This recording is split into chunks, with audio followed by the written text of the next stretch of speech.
Good afternoon, ladies and gentlemen, and welcome to the Q3 2025 Cardlytics Inc. earnings conference call. At this time, all lines are in listen-only mode. Following the presentation, we will conduct a question-and-answer session. If at any time during this call you require immediate assistance, please press star zero for the operator. This call is being recorded on November 5th, 2025, and I would like to turn the conference over to Nick Clinton. Thank you. Please go ahead. Good evening and welcome to the Cardlytics third quarter 2025 financial results call. Before we begin, let me remind everyone that today's discussion will contain forward-looking statements based on our current assumptions, expectations, and beliefs, including expectations around our future financial performance and results, including for the fourth quarter of 2025, the growth of CRP and the launches of new CRP partners, our capital structure, increasing our supply, and operational and product initiatives. For a discussion of the specific risk factors that could cause our actual results to differ materially from today's discussion, please refer to the risk factors section of our 10-Q for the quarter ended September 30, 2025, which has been filed with the SEC.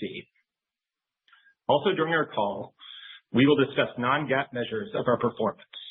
GAAP financial reconciliations and supplemental financial information are provided in the press release issued today, which you can find on the Investor Relations section of the Cardlytics website.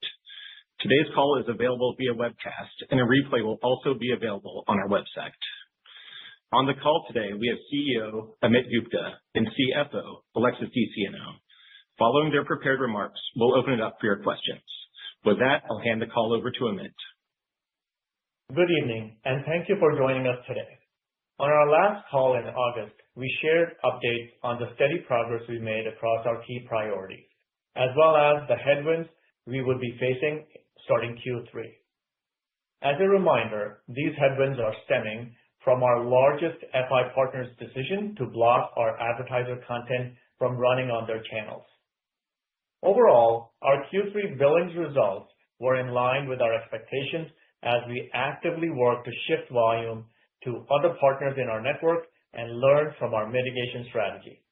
In parallel, we have taken a series of steps to ensure the long-term sustainability and success of our company and maintained our relentless focus on our key business pillars.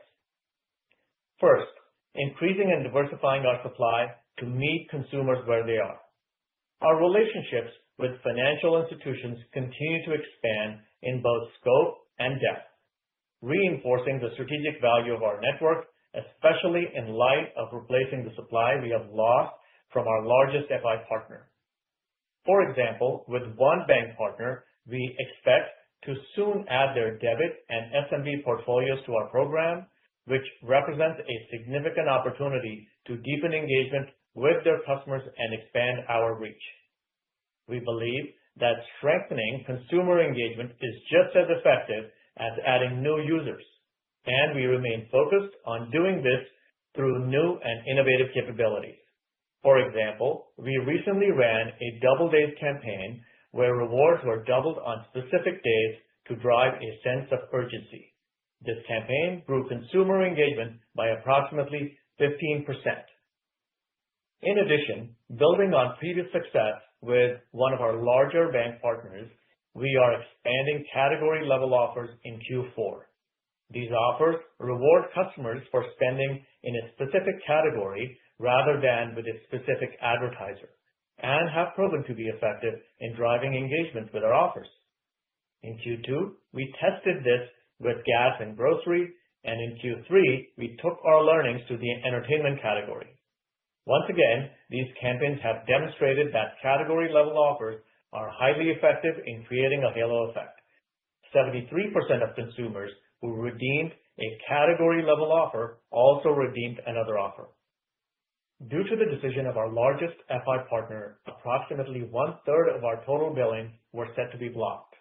But we were able to mitigate a significant portion of the drop because the rest of our network is more than 2.5 times larger than our largest FI partner alone. We can increase content shipped to other banks with MQU capacity and also increase engagement with those banks' customers. By doing more of this, we would be on the path to make up the billings shortfall with better margins. Turning to Cardlytics Rewards platform, our network of non-FI publishers, we are excited to share positive momentum from last quarter. We signed 3 new partners in the U.S., including OpenTable, a global leader in restaurant technology. Through this partnership, we plan to help boost engagement and loyalty with OpenTable's large user base as part of their recently revamped loyalty program. We look forward to sharing updates on when we expect to launch with OpenTable. For our other 2 CRP partners, we expect to launch in Q4 after testing and integration, which is currently underway. We see CRP as a significant growth opportunity. Not only does CRP allow us to meet more consumers where they are, it can also help our traditional FI partners by enabling us to bring new advertisers and verticals to our platform. Additionally, we have seen an increase in our pipeline since last quarter as a result of customer loyalty becoming a more central focus in the market. We believe Cardlytics is perfectly positioned to be a commerce media partner for leading companies looking to accelerate their advertising efforts while delivering value to their customers. Now moving on to our second pillar, strengthening and growing advertiser demand. Leading advertisers continue to recognize the unique value of our network and capabilities. While commerce media is undergoing a fundamental shift, advertisers have not lowered their standards. They continue to seek measurable outcomes and sophisticated capabilities to leverage different ad formats and micro-target customers. With our existing advertisers, we are building trust by continuing to build campaigns that deliver results.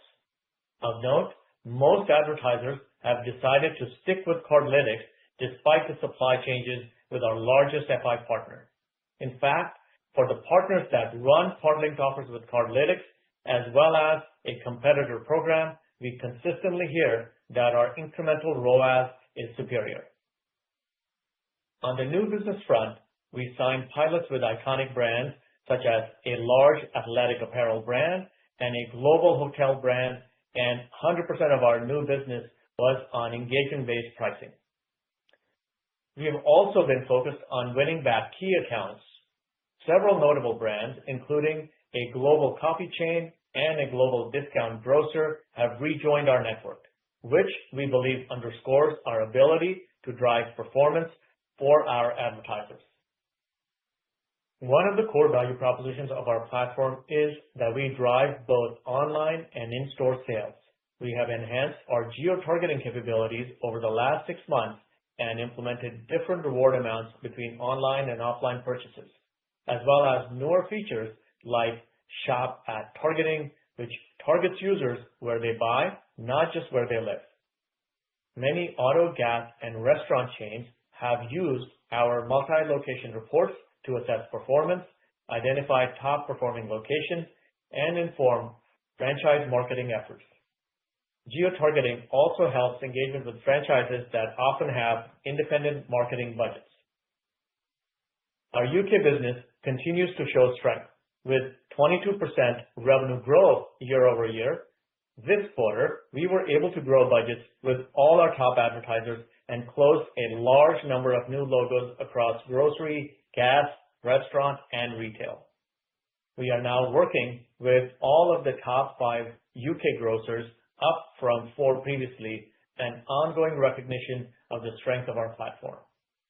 And finally, last quarter, we added another localized content partner to expand our always-on third-party content for our publishers. We can now deliver nearly 10,000 local and regional offers, which we are now providing to our smaller banks that did not have local offers previously.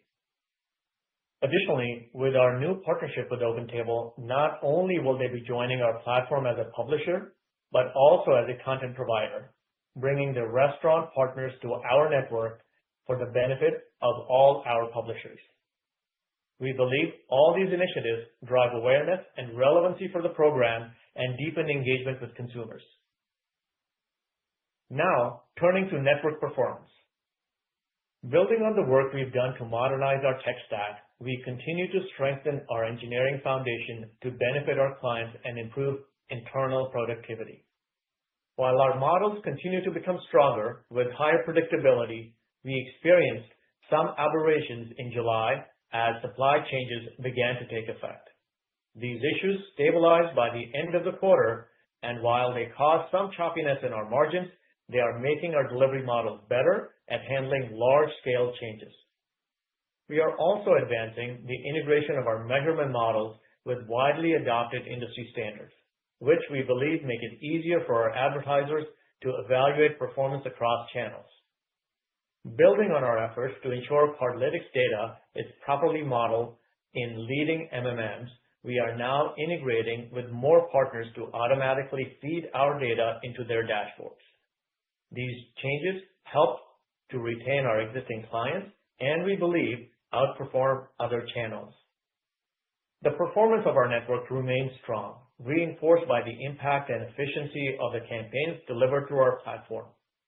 With the investments we've made in our models, our platform continues to perform better for our advertisers and bank partners, with a 21% year-on-year improvement in ROAS. Last but not least, our bridge business. In Q3, we saw continued interest in our identity resolution product, both from existing clients and new prospects, including a grocer that engaged Bridge to gain access to previously unavailable insights around shopper behavior.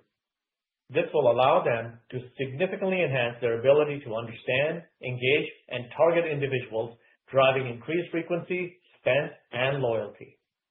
I'm also pleased to share that we recently signed a 2-year renewal with a large fast food chain. On Ripple, we continue to make progress on both supply and demand.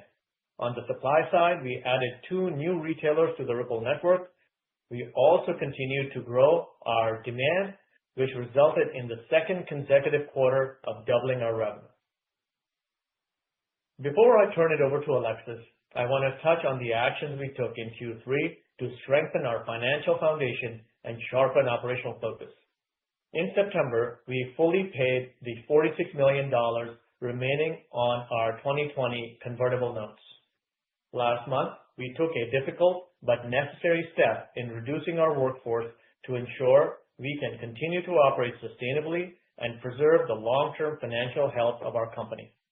This latest reduction reflects a 30% decrease in our workforce, as well as reductions to third-party spend, real estate, and operations, and we expect these reductions to deliver annualized cash savings of $26 million.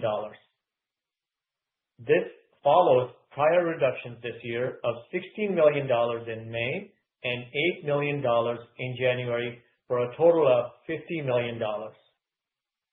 We are deeply appreciative of the contributions of the colleagues who departed as part of these changes. As a leaner organization, we are now moving forward with more focus and discipline. Looking ahead, we are simplifying our strategic priorities. In 2026, we plan to further solidify our foundation and grow our commerce media platform. We will focus on expanding our CRP partner cohort while strengthening our existing FI partnerships. To unlock increased advertiser budgets, we will lean into value propositions that are in demand and where we believe we can deliver a differentiated product, such as omnichannel performance. By doubling down on where we are best in the industry, we believe we can get back on a path to growth. I'll now turn it over to Alexis to discuss the financials. Thank you, Amit. My comments will be year-over-year comparisons to the third quarter of 2024, unless stated otherwise.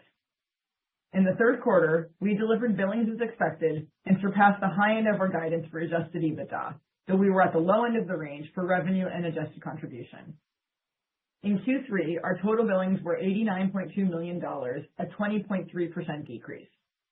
As expected, the content restrictions impacted the size of the budgets we could sell, as a result of fewer consumers to whom we could serve offers. Despite this, we were able to retain the vast majority of our advertisers, which we believe demonstrates the value and incrementality that we drive for our advertisers. Consumer incentives of $37.2 million were down from the prior year by 17.2%, and revenue decreased 22.4% to $52.0 million, driven by a decrease in billings. Our revenue to billings margin was 1.6 points lower than the prior year. This margin impact is partially due to strategic investments in certain advertisers to drive incremental ROAS, as well as a temporary overcorrection as a result of the supply changes to our network. We believe we have now normalized our ability to deliver on budgets, and we are seeing our October billings margin trending higher than the Q3 average.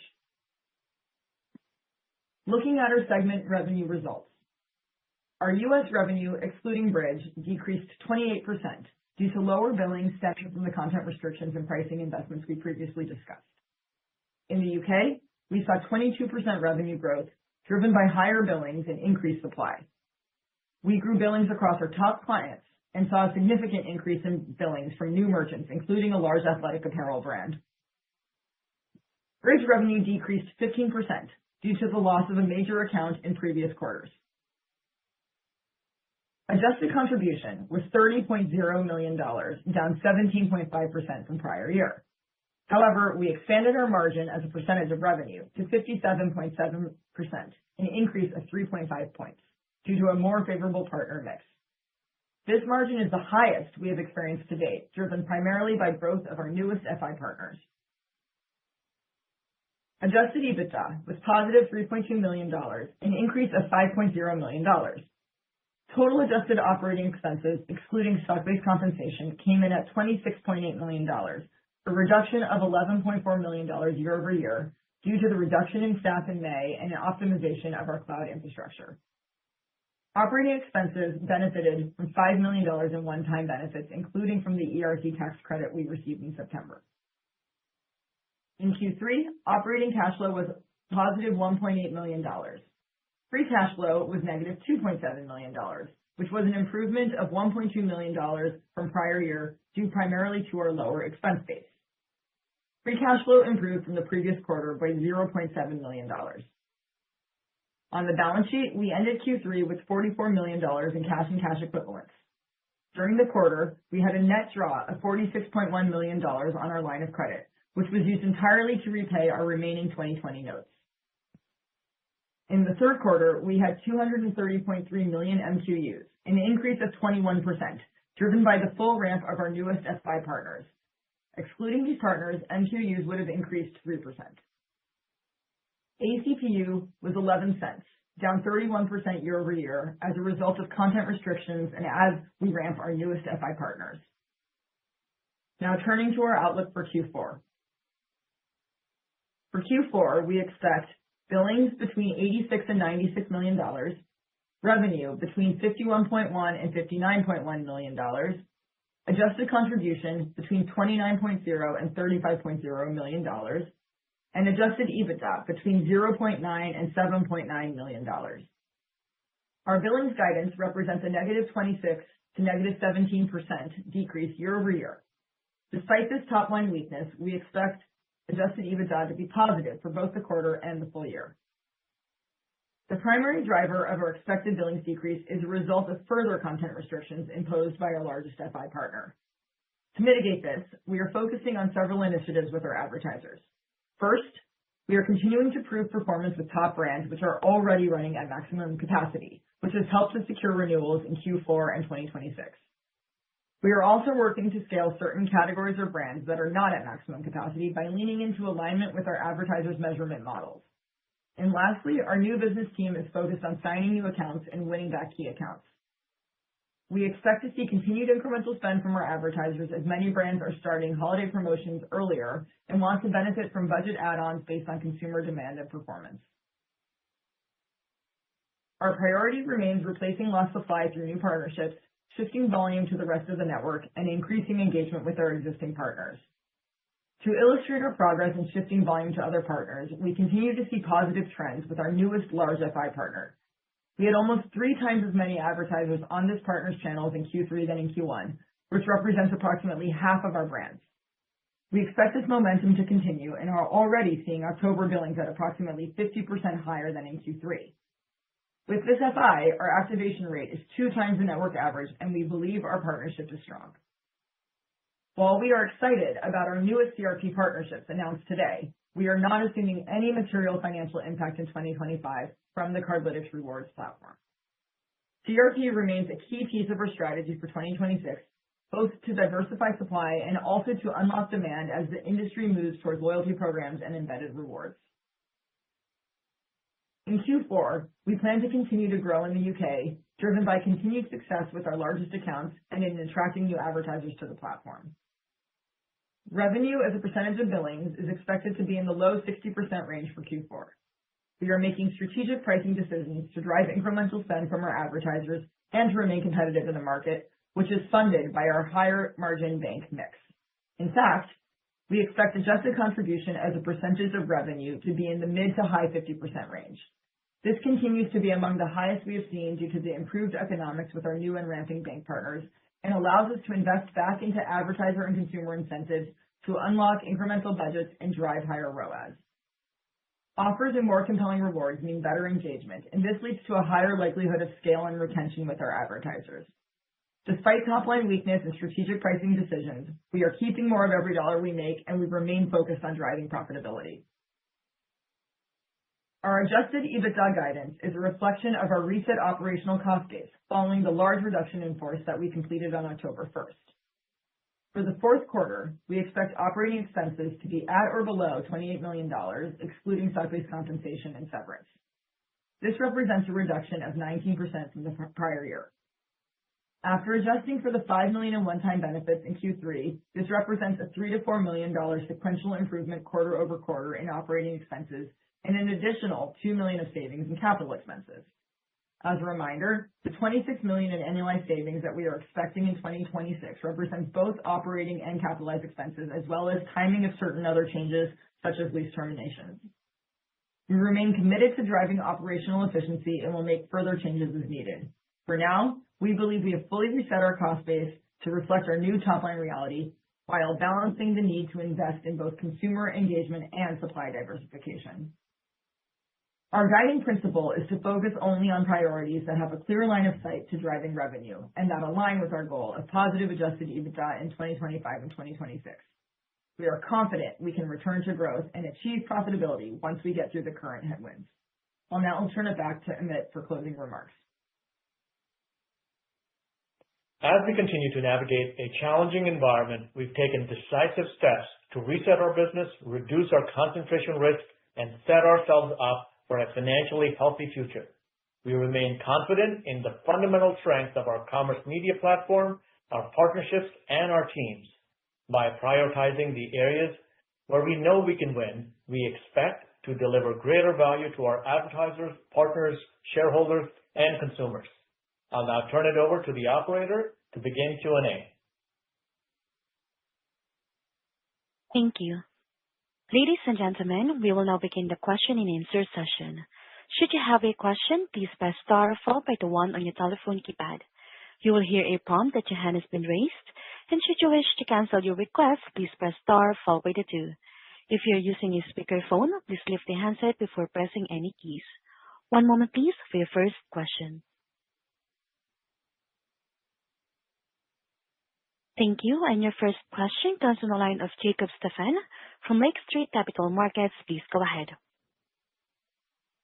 Hey, appreciate you guys taking the questions. I guess first, I just kind of wanted to touch on the billing margins commentary a bit. Maybe kind of help me piece this together when you think through kind of, we saw a decrease in Q3, but it sounds like you're seeing better margins with your remaining FI partners, and it sounds like it improved in October. Kind of help me think through, what the impact was in Q3 and, overall how you see these trending as we kind of enter 26. No problem. Thanks for the question. There's two different types of margin. The billings to revenue margin, which you saw a little bit of a decrease in Q3. That was primarily all in July, where we were impacted by the abrupt change to our supply from our largest FI partner. It took a little bit of time to normalize that. And by the end of the quarter, we were, back to normal in terms of our ability to deliver and had learned how to properly target from that point on. There's also a little bit of margin pressure in there from performance incentives or higher ROAS that we've been seeing, we make strategic decisions to remain competitive, and this is normal practice in the market. So it's a little bit of both. The run rate in October is higher than what we saw in Q3, and so we expect that to continue. I would probably continue to model it in the low 60s. So that really was a blip from the July changes. And then just to touch on the bank mix piece, which is more what I look at when I talk about revenue to adjusted contribution, adjusted contribution to revenue margin. That was the highest that we've seen so far, even despite the lower billings margin. So we saw around 58% in Q3.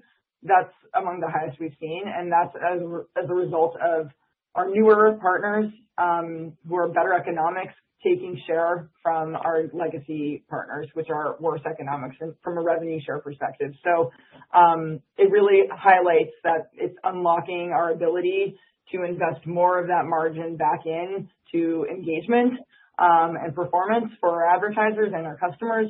And we're still able to keep more of every dollar we make from a contribution standpoint. Hopefully that helps. And we should expect to see adjusted contribution margin continuing to improve or be stable around the high 50s. Okay. Yeah, very helpful. And then second question, more so on kind of the guidance. There's roughly a $7 million range between the low end and high end of adjusted EBITDA. That's bigger than the range of adjusted contribution. What are the puts and takes that kind of get you to the higher end versus the lower end of that? And maybe talk a little bit about the overall cost base now. Yeah, very helpful. You're right. That is confusing at first look. Adjusted OpEx is really not a big range. It's only about $1 million. So all of this is flowing down from the range of the, contribution and revenue guide. OpEx basically is 27 to 28 million is what we're guiding on OpEx. And so the rest of it comes from really that top line and margin flowing down. Does that make sense? Understood. Yeah. Yep. Totally. I appreciate it. Thank you. Once again, should you have a question, please press star then the number 1 on your telephone keypad.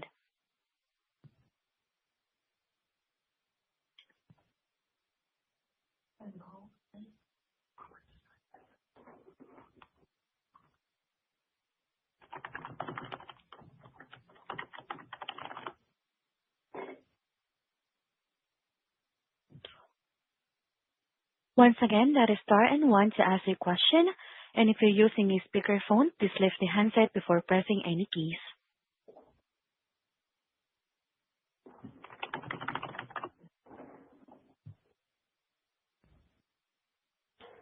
That ends our question and answer session. Ladies and gentlemen, this concludes today's call. Thank you for participating. You may all disconnect.